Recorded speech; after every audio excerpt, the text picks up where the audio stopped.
పేషెంట్కి నొప్పి లేకుండా మత్తిచ్చిన తర్వాత ఆపరేషన్ అయిపోయిన తర్వాత ఆపరేషన్ టైంలో కూడాను ఎటువంటి ఇబ్బంది కలగకుండా, ఎందుకంటే ప్రాణాలతో చెలగాటం ఆపరేషన్ అంటే కడుపు కోస్తారు, బ్రెయిన్ కోస్తారు, హార్ట్ కోస్తారు.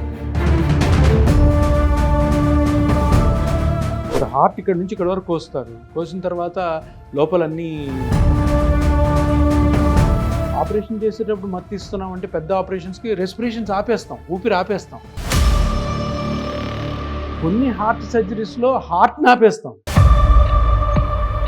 హార్ట్ మీద సర్జరీ చేయాలంటే హార్ట్ ఇట్లా కొట్టుకుంటుంటే ఎట్లా సర్జరీ చేస్తారు, చేయరు, హార్ట్ని ఆపుతాం. అనస్థీషియాలో ప్రాబ్లం వచ్చిందంటే మ్యాక్సిమం 30 సెకండ్స్ సరిపోతాడు వెయిట్. నువ్వు 30 సెకండ్స్ రియాక్ట్ కాకుండా. ఎప్పుడైనా కానీ సర్జరీ, పెద్ద సర్జరీ చేస్తున్నాం, చిన్న సర్జరీ చేస్తున్నాం, టక్కని రెస్పిరేషన్ ఆగిపోతుంది, టక్కున హార్ట్ ఆగిపోద్ది. హార్ట్ని మళ్ళీ నువ్వు సర్జరీ అన్నది మనిషిని కొయ్యడము, లోపలికి పోయడము, ఒకటి తీసేయడము, కొత్తది పెట్టడము, కుట్టడం, ఇవన్నీ ఇంకా ఏ ప్రాబ్లం ఉన్నా రావచ్చు. ఆ ప్రాబ్లంలో ఆ పేషెంట్ ప్రాణాలన్నీ కూడా నీకు 30 సెకండ్స్లోనే ఉంటాయి. అనస్థీషియా డాక్టర్కి 30 సెకండ్లలో నువ్వు రియాక్ట్ అయ్యావా, పేషెంట్ బతుకుతులా తెలుసు.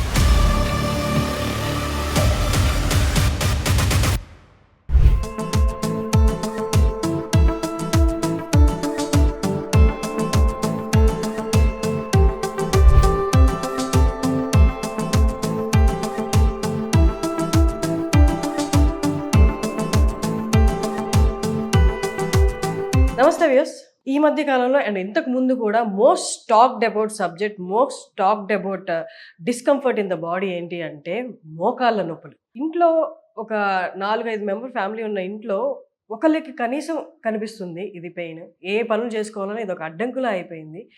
ఏదేదో ట్రీట్మెంట్స్, పెద్ద పెద్ద ట్రీట్మెంట్స్ చేయించుకునే వాళ్ళకి ఇపియోన్ ద్వారా చాలా మందికి రిలీఫ్ వచ్చింది. అంత పెద్ద ట్రీట్మెంట్స్కి వెళ్ళాల్సిన అవసరం లేదు. ఇపియోన్కి వస్తే వాళ్ళ నీ పెయిన్ ఏదైతే ఉందో అది ఎలాంటి ట్రీట్మెంట్స్, పెద్ద ట్రీట్మెంట్స్ లేకుండా సునాయాసంగా తగ్గించుకోవచ్చని. సో ఎస్, నేను ఇప్పుడు ఇపియోన్లో ఉన్నాను. నాతో ఇప్పుడు ఉన్నారు ఇపియోన్ డైరెక్టర్ అండ్ ఫౌండర్ అండ్ అలాగే Indian book of records holder for treating number of patients through plasma therapy and he's a plasma therapy founder doctor Sudhir Dara గారి వాళ్ళు మనతో ఉన్నారు. నమస్తే సార్. నమస్కారం అండి. ఎలా ఉన్నారు సార్? బాగున్నాను. మీకు చాలా బాగుండాలి, ఎందుకంటే ఎంతో వేల మంది పేషెంట్ని ట్రీట్ చేశారు. అందుకే మీకు ఇండియన్ బుక్ ఆఫ్ రికార్డ్స్లో కూడా ఒక స్థానం కల్పించుకున్నారు. That's really awesome sir. అంటే ఒక డాక్టర్కి తన కెరియర్లో ఇన్ని వేల మంది పేషెంట్స్ని ట్రీట్ చేయడం అంటే, ఇన్ని వేల మందిని వాళ్ళ పెయిన్ నుండి రిలీఫ్ వాళ్ళకి ఇప్పించి వాళ్ళ లైఫ్ని సునాయాసంగా చేయడం, వాళ్ళందరి ఆశీస్సులు మీకు ఉంటాయి. అంటే షార్ట్గా చెప్పాలి అంటే ఒకటేంటంటే మనము డాక్టర్గా ఎలా ఉంటుందంటే, ఒక ఇనీషియల్గా ఎంబీబీఎస్ చదువుతాం, దాని తర్వాత ఎండీ చేస్తాం, స్పెషాలిటీ చేస్తాం, చేసిన తర్వాత ఏదో ఒక ప్రాక్టీస్ చేయాలి, ఎందుకంటే మనకి ఫుడ్ బ్రెడ్ అండ్ బటర్ దొరకాలి కదా. తర్వాత కొన్ని రోజుల తర్వాత ప్రాక్టీస్ సక్సెస్ అవుతాం. సక్సెస్ అయ్యాక ఒక 50 years అట్లా వచ్చిన తర్వాత మన పర్సెప్షన్ మారుతుంది. అంటే ఇంకేమైనా కొత్తగా చేయొచ్చా, ఇంకేమన్నా ఇప్పుడు జరుగుతున్న ట్రీట్మెంట్స్ కంటే సులభతరమైన ట్రీట్మెంట్స్ ఏమైనా ఉన్నాయా అన్న కాన్సెప్ట్ కొంతమందిలో వస్తుంది. వాళ్ళలో ఒక 9 వచ్చు. నాకు వచ్చిన ఒక ఐడియా ఏంటంటే, నేను అనస్థీషియా డాక్టర్ని. అనస్థీషియా డాక్టర్ అని తెలుసు కదా, చాలామంది సర్జన్స్కి, చాలా ఆపరేషన్స్కి పేషెంట్కి నొప్పి లేకుండా మత్తిచ్చిన తర్వాత ఆపరేషన్ అయిపోయిన తర్వాత ఆపరేషన్ టైంలో కూడాను ఎటువంటి ఇబ్బంది కలగకుండా, ఎందుకంటే ప్రాణాలతో చెలగాటం ఆపరేషన్ అంటే కడుపు కోస్తారు, బ్రెయిన్ కోస్తారు, హార్ట్ కోస్తారు, కుట్టుతారు లోపల. సో ఆ పని ఏదైతే సర్జన్ చేస్తున్నాడో ఆ టైం అంతా కూడా పేషెంట్ని హ్యాపీగా ఉంచి, హ్యాపీగా అంటే ఈ పెయిన్ ఫీల్ కాకుండా heart rate, respirations, kidney function, liver function, ఇతరత్ర అన్ని ఫంక్షన్స్ కూడా కరెక్ట్గా ఉండేటట్టు చూసి, సర్జరీ అయిపోయి కుట్లు వేసిన తర్వాత మళ్ళీ రికవర్ చేయాలి. రికవర్ చేసిన తర్వాత నొప్పి ఉండకూడదు మళ్ళీ. ఇప్పుడు హార్ట్ ఇక్కడ నుంచి ఇక్కడ వరకు కోస్తారు, కోసిన తర్వాత లోపలన్నీ బైపాస్ చేసిన తర్వాత మళ్ళీ హార్ట్ని క్లోజ్ చేస్తారు. చేసిన తర్వాత మత్తు నుంచి రికవరీ చేయాలి. రికవరీ చేసిన తర్వాత ఆయన వైటల్స్ అంటే బ్లడ్ ప్రెషరు, తర్వాత పల్స్ రేటు, రెస్పిరేషన్స్ అన్నీ మళ్ళీ తీసుకురావాలి. ఆపరేషన్ చేసేటప్పుడు మత్తు ఇస్తున్నాం అంటే పెద్ద ఆపరేషన్స్కి రెస్పిరేషన్స్ ఆపేస్తాం, ఊపిరి ఆపేస్తాం, ఊపిరి ఉండదు, ఓన్లీ హార్ట్ కొట్టుకుంటుంటుంది. కొన్ని హార్ట్ సర్జరీస్లో హార్ట్ని ఆపేస్తాం, హార్ట్ ఆపి. ఇప్పుడు హార్ట్ మీద సర్జరీ చేయాలంటే హార్ట్ ఇట్లా కొట్టుకుంటుంటే ఎట్లా సర్జరీ చేస్తారు, చేయరు, హార్ట్ని ఆపుతాం. సో హార్ట్ని ఆపి మళ్ళీ హార్ట్ని స్టార్ట్ చేయించాలా, రెస్పిరేషన్స్ బ్రీతింగ్ ఆపి బ్రీతింగ్ని మళ్ళీ స్టార్ట్ చేయించాలా. సో ఇంత ఉంటుంది అనస్థీషియా డాక్టర్. అందుకే డాక్టర్ అంటే దేవుళ్ళు అన్న పదం ఊరికే రాలేదేమో. పర్టికులర్గా ఇక్కడ ఇంపార్టెన్స్ జనాలకి తెలియని డాక్టర్ ఎవరంటే అనస్థీషియా డాక్టర్. హార్ట్ సర్జను నా హార్ట్ కోసి లోపల కుట్లేసి మళ్ళీ హార్ట్ని మళ్ళీ క్లోజ్ చేసి నన్ను బతికిచ్చాడు అనుకుంటారు, కానీ ఆ బ్రతికించడం వెనకాల ఎంతో ఇంపార్టెంట్ ఫ్యాక్టర్ ఎవరు అంటే అనస్థీషియా డాక్టర్. తెలియదు చాలా మంది జనాలకి, తెలియాలి కూడా అందరికీ. ఎందుకంటే ఇక్కడ నేను చెప్పాను కదా, ఇప్పుడు పేషెంట్గా మనం ఆపరేషన్ థియేటర్కి వెళ్తాం, మామూలుగా వెళ్తాం. నీకు నొప్పి లేకుండా చేయడం, నీ భయం లేకుండా చేయడం, నొప్పి లేకుండా మత్తు ఇవ్వడం, మత్తు ఇచ్చిన తర్వాత ఇంకా సర్జన్స్ ఇంకా వాళ్ళు ఇష్టం వచ్చినట్టు కోతలు ఉంటాయి కదా, ఇది కోయడం, అది కోయడం, అది కుట్టడం, ఇది కుట్టడం, ఇదంతా అయినప్పుడు నీకు తెలియకుండా చూసుకోవాలి. తర్వాత నీ వైటల్స్ అంటే బ్లడ్ ప్రెషర్ ఇవన్నీ కూడా నార్మల్గా ఉండాలి. టక్కని బ్లడ్ ప్రెషర్ పడిపోతుంటుంది కొన్నిసార్లు, టక్ టక్ టక్ టక్ హార్ట్ స్టాప్ అవుతుంది, మళ్ళీ హార్ట్ని పికప్ చేయాలి. హోల్ ఆపరేషన్ జరుగుతున్న ప్రాసెస్లో మీరు థియేటర్లోనే ఉంటారా? థియేటర్లో కాదు, పేషెంట్ అతుక్కొని ఉంటాం. అందుకే ఒక సెకండ్ అటు ఇటు జరిగిన అనస్థీషియాలో అంటే మత్తు ఇచ్చి పేషెంట్కి ఆపరేషన్ చేస్తున్న టైంలో ఏదన్నా ప్రాబ్లం వస్తే, సర్జన్కి ఏదైనా ప్రాబ్లం వచ్చింది అనుకో, ఇప్పుడు కడుపు ఓపెన్ చేసి ఏదో చేస్తుంటే చిన్న బ్లడ్ వెజల్ కట్ అయింది అనుకో, బ్లీడింగ్ అవుతుంది, ఆయనకి టైం ఉంటుంది. ఎందుకంటే ఆ బ్లడ్ వెజల్ని ఇట్లా పట్టుకొని తర్వాత మళ్ళీ సూచర్ తీసుకొని నెమ్మదిగా వేసి, సో నీకు 1/2 hour వరకు కూడాను ఎంత ప్రాబ్లం సర్జరీలు వచ్చినా కూడాను నీకు టైం ఉంటుంది. అనస్థీషియాలో ప్రాబ్లం వచ్చిందంటే మ్యాక్సిమం 30 seconds చనిపోతాడు పేషెంట్, నువ్వు 30 seconds రియాక్ట్ కాకపోతే. అంత risky job anaesthesia job. So ఈ జాబ్ జనాలకి ఎవరికి తెలియదు. అదందరూ ఏమంటారు, సర్జరీ చేశాడు అనుకుంటారు, కాదు, సర్జరీ చేస్తున్నప్పుడు సపోర్ట్. కానీ ఎప్పుడైనా కానీ సర్జరీ, పెద్ద సర్జరీ చేస్తున్నప్పుడు, చిన్న సర్జరీ చేస్తున్నప్పుడు టక్కని రెస్పిరేషన్ ఆగిపోద్ది, టక్కని హార్ట్ ఆగిపోద్ది, హార్ట్ని మళ్ళీ నువ్వు రీస్టార్ట్ చేయకపోతే అయిపోయాయి. అలాగే ఇప్పుడు ఆపరేషన్ చేస్తున్నప్పుడు ఆపరేషన్ను మత్తు ఎక్కువయ్యి మత్తు వికటించి మనిషి చనిపోయాడని వింటుంటాము న్యూస్లో, అవన్నీ ఇవే. కొన్ని ఎట్లా జరుగుతాయంటే, ఇప్పుడు సర్జరీ అన్నది మనిషిని కొయ్యడము, లోపలికి పోయడము, ఒకటి తీసేయడము, కొత్తది పెట్టడము, కుట్టడం, ఇవన్నీ. దీంట్లో ఏ ప్రాబ్లం అన్నా రావచ్చు. ఆ ప్రాబ్లంలో ఆ పేషెంట్ ప్రాణాలన్నీ కూడా నీకు 30 secondsలోనే ఉంటాయి. సర్జన్కి ఒక అరగంట వరకు ఉండొచ్చు. అనస్థీషియా డాక్టర్కి 30 secondsలలో నువ్వు రియాక్ట్ అయ్యావా, పేషెంట్ బతుకుతాడా చచ్చిపోతాడు. అనస్థీషియా అంత వైటల్ డిపార్ట్మెంట్, స్పెషాలిటీ అని మెడికల్ చాలా మంది తెలియదు. వీళ్ళందరూ బిహైండ్ ది సీన్స్ ఉంటారు. 16 సంవత్సరాలు.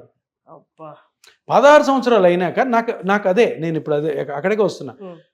ఇప్పుడు ఎన్ని కొన్ని ఒక దగ్గర ఒక 3-4 lakhs సర్జరీస్కి నేను అనస్థీషియా ఇచ్చింటే 16 సంవత్సరాలు ఈజీగా. సో అంతమందికి అనస్థీషియా ఇచ్చి ఒక విధంగా బోరు కొడుతుంది, ఇంకో విధంగా ఏమనిపిస్తుంది అంటే ఇంకేదైనా చేయొచ్చు మనం. ఎక్కడో దగ్గర ఇప్పుడు మేము ఎక్కువ ఈ 2-3 లక్షల్లో ఎక్కువ భాగం, ఒక 50 to 60% జాయింట్స్ మీదే మత్తు ఇచ్చింటాం. షోల్డర్ జాయింట్ అవ్వచ్చు, మోకాలు అవ్వచ్చు, స్పైన్ అవ్వచ్చు, యాంకిల్ జాయింట్, వీటి మీద ఎక్కువ ఉంటాయి. ఎందుకంటే ఇప్పుడు వయసు కొద్దీ అరుగుదల వల్ల ఆపరేషన్స్ పోయే మనుషులు ఎక్కువ ఉన్నారు, జబ్బు వల్ల కాదు. ఇప్పుడు ఒక పెద్ద కార్పొరేట్ హాస్పిటల్ హైదరాబాద్లో ఉందనుకోండి, రోజుకి 1000 మంది కొత్త పేషెంట్స్ను ఓపీగా చూస్తారు వాళ్ళు. దీనిలో ఒక ఇంట్రెస్టింగ్ విషయం ఉంది. ఈ 1000 మందిని కానీ మీరు ఇంటర్వ్యూ చేయండి, 1000 మందిలో 900 మంది జబ్బు లేని వాళ్ళు ఉంటారు. అరే జబ్బు లేనివాడు హాస్పిటల్కి ఎందుకు వెళ్తాడు? ఆశ్చర్యం కదా, అది నిజం. అంటే 90% ఏదన్నా హాస్పిటల్కి ఓపీకి ఎవరైనా వెళ్ళారంటే వాళ్ళందరూ కూడా జబ్బు లేని వాళ్ళు అవుతారు. ఏముందంటే ఇగో ఈ నొప్పి, ఆ నొప్పులు, ఆ నొప్పికి సంబంధించి ట్రీట్మెంట్లు, దానికి ఆపరేషన్లు, ఇవి.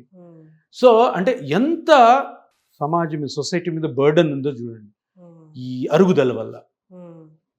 మోకాలు అరగచ్చు, స్పైన్ అరగచ్చు, షోల్డర్ అరగచ్చు, అన్నిటికీ కూడా పెద్ద పెద్ద సర్జరీస్ ఉన్నాయి, పెద్ద పెద్ద ట్రీట్మెంట్స్ ఉన్నాయి, వాటి కోసమే వెళ్తుంటారు. సో ఇక్కడ ఈ ఏవైతే ఈ అరుగుదల వల్ల వచ్చే ప్రాబ్లమ్స్ ఉన్నాయి వాటికి 90% ఇప్పటి వరకు ఏమున్నాయి, సర్జరీసే ఉన్నాయి. అది తీయడం, ఇది పెట్టడం, ఇది కుట్టడం, అది కుట్టడం. భయపడే పెద్దవాళ్ళు చాలా మంది నేను నొప్పులైనా భరిస్తే గానీ థియేటర్లోకి వెళ్ళను, ఆపరేషన్ థియేటర్ ఎవరికి ఇష్టం ఉండదు. కాకపోతే ఏమైంది, ఒక 40 years నుంచి కూడాను ఈ డీజనరేటివ్ అరుగుదలని డీజనరేటివ్ కండిషన్స్ అంటారు. కండిషన్స్కి సర్జరీ ఒక్కటే మార్గం. సర్జరీ. సర్జరీలో చాలామంది సర్జన్స్, చాలా సూపర్ సర్జన్స్ ఉన్నారు, బాగా చేస్తున్నారు. కానీ ఎవరికి కూడాను సర్జరీ చేసుకోవాలి, సర్జరీ ఫస్ట్ ఆప్షన్ కాదు. కాదు. సర్జరీ అని మీకు చెప్పగానే బయటకు వెళ్తారు. ఇప్పుడు టీ దాగి వస్తామని వెళ్ళిపోతారు. వెళ్ళిపోయి 10 మందిని అడుగుతారు, అరే బాబు సర్జరీ అన్నారు అని. ఇంకా నొప్పి కనపడదు 2-3 నెలలు వెళ్తే సర్జరీ అని. సో ఇది పబ్లిక్ డిమాండ్. ఏంటి, నా అరుగుదలకి నాకు ఏదో టాబ్లెటో, ఏదో ఆయిలో, లేదో ఏదైనా ఫిజియోథెరపీయో, లేదో రెస్టో, లేదా కేరళలో ఆయుర్వేద మసాజో, బ్లేడ్ పడకుండా ఏదైనా అని ఎతుకుతూ ఉంటారు. దానికి చాలా చాలా ఉన్నాయి. ఆయుర్వేదిక్ ఉంది, హోమియోపతి ఉంది, సిద్ధ ఉంది, ఫిజియోథెరపీ ఉంది, అన్నీ ఉన్నాయి. కానీ అలోపతిలో ఈ డీజనరేటివ్ కండిషన్స్కి, ఈ అరుగుదలతో వచ్చిన నొప్పులకి ఒక ట్రీట్మెంట్ ఎప్పటి నుంచో ఉంది. దాన్ని ఇట్లా మడత పెట్టి షెల్ఫ్లో పెట్టి క్లోజ్ చేశారు. అదే పిఆర్పి ట్రీట్మెంట్. అది ఉంది ఎప్పుడో 30-40 years బ్యాకే స్టార్ట్ చేశారు.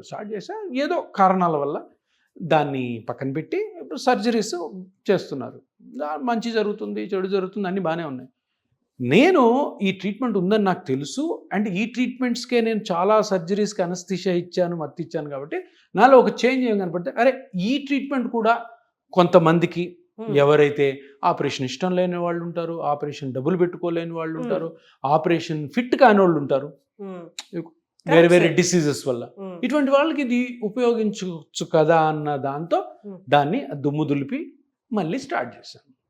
స్టార్ట్ చేసిన తర్వాత ఇనీషియల్గా కొంచెం ఉంటుంది కదా కొత్త ట్రీట్మెంట్. 30 ఏళ్ళు బయట పక్కన పెట్టిన దాన్ని మీరు తీసారంటే అబ్జెక్షన్స్ రాలేదా? దానికి ఇండియన్ పర్మిషన్స్ ఉన్నాయి. పర్మిషన్ ఉంటే, ఇండియన్ పర్మిషన్స్ ఓకే, మీ తోటి వాళ్ళు రానివ్వాలి కదా. చాలా మంది డాక్టర్స్ చేస్తున్నారు. చాలా మంది అంటే 100లో 1, అంటే 1000లో 10 మంది అట్లా చేస్తున్నారు. కానీ చేస్తున్నా కూడాను దానికి కరెక్ట్ గుర్తింపు లేదు. అప్పుడు ఎవరో 100లో 1 చేస్తున్నారంటే జనాలు కూడా నమ్మరు కదా. కరెక్ట్.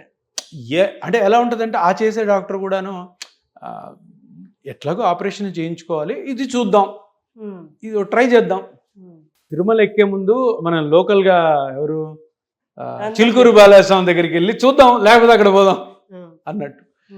సో అలా దాన్ని ఇచ్చేసాను. దాన్ని నేనేం చేశానంటే, సరే మనం కూడాను, నాకు కూడా అనస్థిషియా అంటే ఒక విధంగా బోర్ కొట్టింది. ఎందుకంటే అనస్థిషియాలో గుర్తింపు ఉండదు. నేను చెప్పాను ఇది, ఇప్పుడు హార్ట్ని స్టాప్ చేసి హార్ట్ని మళ్ళీ స్టార్ట్ చేపించి ఏదన్నా కెటాస్ట్రోఫిక్ ఈవెంట్ జరిగితే బ్రీతింగ్ ఆగిపోయి పల్స్ రేట్ పడిపోయి చనిపోయే పరిస్థితుల్లో వితిన్ 30 secondsలో పేషెంట్ని రికవర్ చేసినా కూడా నా దగ్గరకు వచ్చి ఇట్లా భుజం తట్టి చాలా బాగా చేసావన్న మనిషి ఎవరు ఉండరు. Exactly sir, correct. ఆ సర్జను చేయడు, ఆ నర్సు చేయదు, ఆ పేషెంట్ చేయడు, పేషెంట్ బంధువులు కూడా చేయరు. అప్పుడు ఏముందంటే 16 సంవత్సరాలు అనస్థీషియా ప్రాక్టీస్ చేసిన తర్వాత మనం వెనక్కి తిరిగి చూస్తే ఏముంటుంది, ఏం లేదు. కానీ మీరు వచ్చేంత వరకు ఆపరేషన్ మొదలు పెట్టే ఛాన్సే లేదు. అసలు అనస్థెటిస్ట్ డాక్టర్ లేకపోతే పేషెంట్ ఆపరేషన్ థియేటర్కి వెళ్ళడు. అనస్థెటిస్ట్ డాక్టర్ రావాలా, పేషెంట్ ఎగ్జామిన్ చేయాలా, చేసిన తర్వాత సర్జన్ చెప్పాలా ఇతను ఫిట్, లేదు ఇతను ఫిట్ కాదు, వెనక్కి తీసుకోండి, ఈ టెస్టులు చేయండి, ఆ టెస్టులు చేయండి అని. ఫిట్ కాకుండా పోతే ప్రాణాలే పోవచ్చు. ఎగ్జాక్ట్లీ. సో అందుకని ఆ డిస్సాటిస్ఫాక్షన్ తోటి ఇలా మారామన్నమాట. మారితే ఇది ఒక మంచి పరిణామము, ప్లస్ ఆల్సో ఒక మంచి ట్రీట్మెంట్ని బయటికి తీసుకొచ్చాం. ఆ ట్రీట్మెంట్ బయటికి తీసుకొచ్చినప్పుడు వితిన్ నో టైంలో ఆ సక్సెస్ వచ్చింది. ఆ ట్రీట్మెంట్ సక్సెస్ నాకు కాదు, చాలామంది జనాలు అరే ఇది కూడా ఉంది కదా, దీన్ని మనము చేసుకోవచ్చు అన్న ఒకటి క్రియేట్ చేయడం ద్వారా. సో ఎప్పుడైతే 2017లో నేను స్టార్ట్ చేశానో అప్పటి నుంచి మళ్ళీ వెనక్కి తిరిగి చూడలే. Exactly sir. అంతకు ముందు వరకు పెద్దగా వినింది లేదు పిఆర్పి గురించి, ప్లాస్మా థెరపీ గురించి అసలు ఎవరు వినింది లేదు. 2017 నుండే ఎక్కువ వినడం స్టార్ట్ అయింది. 2017 తర్వాత నేను స్టార్ట్ చేసిన తర్వాత ఒక ఇంకా సూపర్ పరిణామం ఏంటంటే, అనస్థీషియా డాక్టర్లు, పెయిన్ స్పెషలిస్ట్, అంటే మేము అనస్థీషియా వాళ్ళనేమో పెయిన్ మేనేజ్మెంట్లోకి వచ్చాం అనమాట. సో పెయిన్ స్పెషలిస్ట్ అంటారు మమ్మల్ని. చాలామంది ఆర్థోపెడిక్ డాక్టర్స్ కూడా స్టార్ట్ చేశారు. ఎందుకు? వాళ్ళకి తెలుసు ముందు నుంచి, అరే రే ఇదేది జనాలు అందరూ ఇప్పుడు అడుగుతారు. ఇప్పుడు ఆర్థోపెడిక్ డాక్టర్ దగ్గరికి వెళ్ళి, సార్ నాకు ఆపరేషన్ వద్దు, ఇది చేస్తారని అంటే చేస్తాం మేము. మంచి పరిణామం. అందరు స్టార్ట్ చేశారు. ప్రతి చిన్న చిన్న విలేజెస్లో కూడా వెళ్ళాలి. వాళ్ళ దగ్గర కూడా కరెక్ట్గా చేసే డాక్టర్ ఉండాలి. మళ్ళీ ఇష్టం వచ్చినట్టు చేయకూడదు, ఎందుకంటే ఎఫెక్ట్ రాదు. సార్ ఇంకొకటి, పేషెంట్స్ పాయింట్ ఆఫ్ వ్యూలో చూస్తే ఇది మోర్ పేషెంట్ పాకెట్ ఫ్రెండ్లీ కదా sir compare to the bigger treatments? Pocket friendly అంటే సర్జరీతో పోలిస్తే చాలా తక్కువ. అఫోర్డబుల్, పేషెంట్ ఎవరైనా అఫోర్డ్ అంటే ఇప్పుడు జనాలు, ఇప్పుడు మామూలుగా మనం ఎట్లా అయిపోయిందంటే ఇప్పుడు సిచ్యువేషను, జనాలు లగ్జరీస్ థింగ్స్కి ఎంత డబ్బులు పెడుతున్నారు. ఏది? ఎంటర్టైన్మెంట్కి, కంఫర్ట్స్కి, హెల్త్కి పెట్టట్లే. హెల్త్ ఎంత కాస్ట్ అంటారు. ఇప్పుడు ఎవరన్నా ఒకరు మూవీకి వెళ్ళారు అనుకో, ఫ్యామిలీ అంతా 2,000 రూపాయలు ఖర్చు. ఖచ్చితంగా ట్రీట్మెంట్ బెటర్. మళ్ళీ అందరు కాదు చెప్తున్నా, అది మారాలి.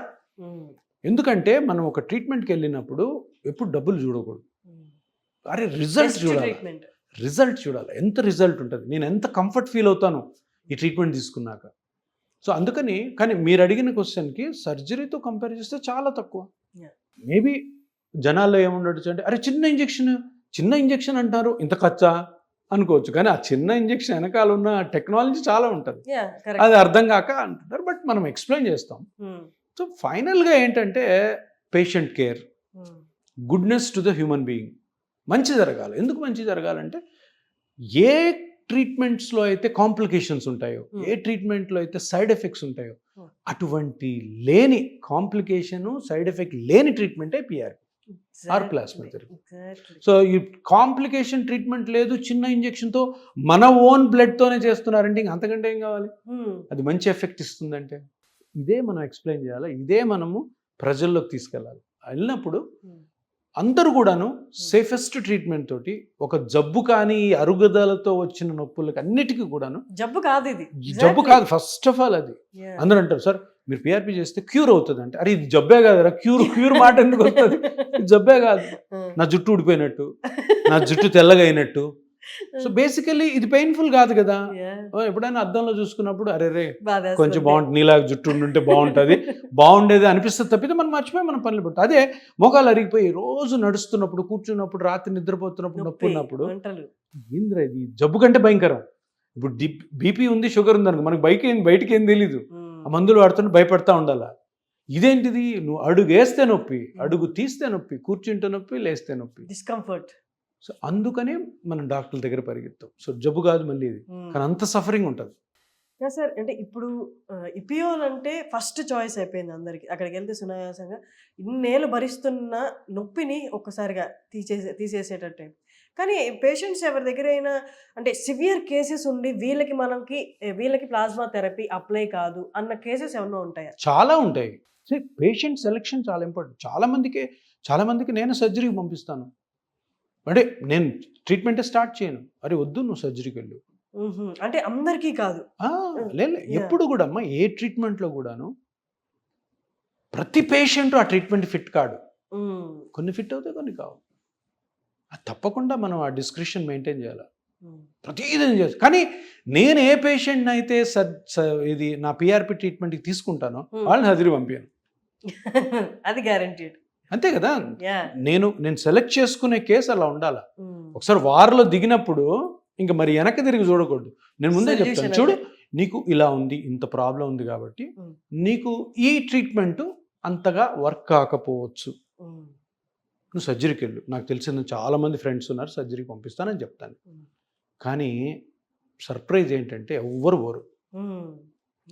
వాళ్ళు ఏమంటారు, సార్ సర్జరీ గురించి మాకు అంతా తెలుసు సార్, మీరు చేస్తారా లేదా, మాకు ఇది కావాలి అన్నప్పుడు ఏం చేస్తాం?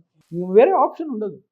అప్పటికే నేను చెప్తాను, చూడమ్మా ఎంత జరుగుతుందో నాకు తెలియదు, కానీ నీకు కరెక్ట్ ట్రీట్మెంట్ సర్జరీ వద్దు అనుకుంటే చేసుకో, నేను మటుకు నేను ఎంత రెస్పాన్స్ వస్తుంది. ఎందుకంటే మనం ఎప్పుడు కూడా ఆనెస్టీగా ఉండాలి. ఆనెస్టీ లేకుండా నువ్వు రా అందరు రండి నేను చేసేస్తాను అనడం మంచిది కాదు. సో అది అగేన్స్ట్ ద రూల్స్ కూడా అవుతుంది. సో అందుకని ఎప్పుడు కూడాను కొన్ని కేసెస్ నేను చెయ్యలేను అనుకున్నవి చెయ్యను. కొన్ని కేసెస్ ఉంటాయి అట్లాంటివి, అవి సర్జరీకి, ఎందుకంటే నేను సర్జరీస్ చాలా చూశాను కదా, కొన్ని వేల సర్జరీస్ చూశాను కాబట్టి నా ఫ్రెండ్స్ చాలా మంచి సర్జన్స్ అని వాళ్ళ దగ్గర పంపించేస్తాను. సార్ అంటే ఇప్పుడు వచ్చిన పేషెంట్స్కి వన్స్ వస్తే ఒకటేసారి సిట్టింగ్ అయిపోతుంది అనుకునేలాగా సిట్టింగ్స్ ఉంటాయా? How this treatment actually works? So point ఏంటంటే ఎప్పుడన్నా కానీ బాడీలో ఒక ఇబ్బంది వచ్చింది మనకి, డాక్టర్గా ఫస్ట్ ఆఫ్ ఆల్ మనం కనుక్కోవాల్సింది ఏంటంటే ఆ ఇబ్బందికి గల కారణాలు, ఆ పార్ట్లో ఆ ఇబ్బందికి గల కారణాన్ని తొంగి చూడాలి. మోకాల్లో నొప్పి వచ్చింది, మోకాల్లో నొప్పి వచ్చిందంటే మోకాలంతా చెడిపోయిందనా? ఎక్కడో ఒక చిన్న పార్ట్, బోన్లో ప్రాబ్లం ఉండొచ్చు, లిగమెంట్లో ప్రాబ్లం ఉండొచ్చు, మజిల్లో ప్రాబ్లం ఉండొచ్చు, కార్టిలేజ్లో ప్రాబ్లం ఉండొచ్చు, మెనిస్కస్లో ప్రాబ్లం ఉండొచ్చు. అట్లాగా మొత్తం ఆ మోకాలు జాయింట్లో ఉన్న ఏ ప్రాబ్లం వల్ల వచ్చిందో నొప్పి కనుక్కోకపోతే మనం పేషెంట్కి రాంగ్ చేస్తున్నట్టు అర్థం, అంతేనా కదా? అంతే. సో మేమేం చేస్తాం, ఫస్ట్ దాంట్లో తొంగి చూస్తాం అసలు ఏంటి ప్రాబ్లం.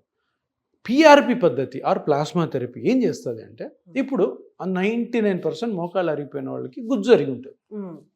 పిఆర్పి అంటే ఏంటి, ప్లాస్మా ఉంటుంది బ్లడ్లో, దాని మీద ప్లేట్లెట్స్ ఉంటాయి, ప్లేట్లెట్స్ మీద గ్రోత్ ఫ్యాక్టర్స్ ఉంటాయి. గ్రోత్ ఫ్యాక్టర్స్ అంటే గ్రో చేస్తాయి. ఏం గ్రో చేస్తాయి, నువ్వు ఆ గ్రోత్ ఫ్యాక్టర్స్ని తీసుకెళ్ళి ఎక్కడ వేస్తావో ఆ పార్ట్ని గ్రో చేస్తాయి. ఇక్కడ అరిగిపోయింది ఏంటి, కార్టిలేజ్, మోకాల్లో గుజ్జు. గుజ్జు ఎక్కడ అరిగిందో కనుక్కొని స్కానింగ్స్లో ఆ అరిగిపోయిన దగ్గర ఈ గ్రోత్ ఫ్యాక్టర్ని తీసుకెళ్ళి లేసాం అంటే దాన్నే పెంచుతుంది.